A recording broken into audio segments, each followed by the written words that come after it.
Yo, what's good, YouTube? It's boardzy, and today is a sad day to be an American because Artisan Mousepads are no longer going to be available from Lethal Gaming Gear. They're in a shocking statement out of Japan.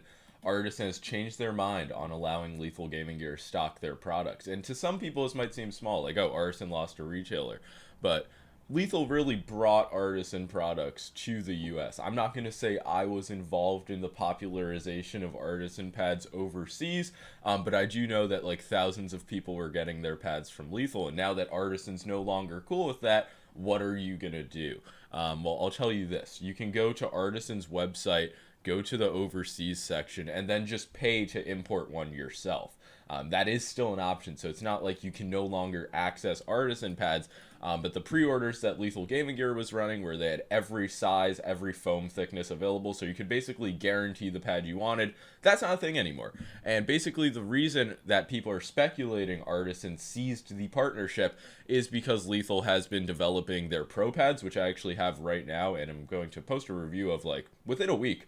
But yeah, these are just high quality pads, and I guess they were high quality enough for Artisan to no longer want to sell their pads on the same website, which really makes no sense to me. But then again, as an American trying to understand Japanese business practices, it's just not going to happen in general. And after reading through the tweets a bit more, it turns out that Artisan did not know about the Pro Series using the Poron foam, and even though they won't directly say that the Poron was the issue, it's pretty clear that Lethal just like violated the unwritten rule of using the same base material as Artisan, and they wanted to seize the partnership. I still can't really wrap my head around this from a business standpoint. Like, if Artisan wanted to sell the maximum amount of pads they could, they would obviously keep the partnership. But I think it's more of like a cultural, like, mousepad boundaries type of ordeal. I did see Lethal made another tweet saying they received a more sincere response, and it's a firm no on restocking their products in the future. So it seems like Artisan really does view the Lethal Gaming Gear Pro pads as direct competition.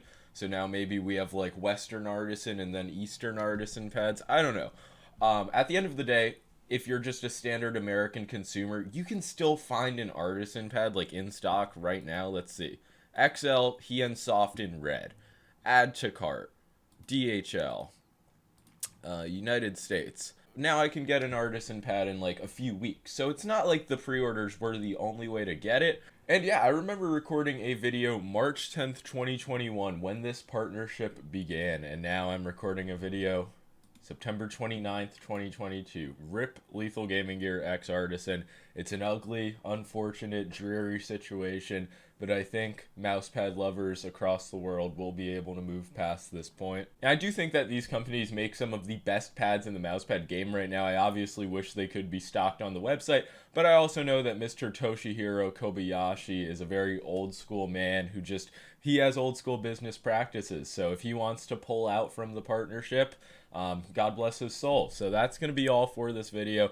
I really just wanted to give some of my input and cover this recent Artisan mousepad drama. Absolutely crazy stuff. But yeah, Lethal Gaming Gear Pro pads, the pads that caused all of this madness. Review of those next week, so make sure to leave a like and subscribe so you do not miss it. And that's going to be all. I mean, rip this partnership once again, man.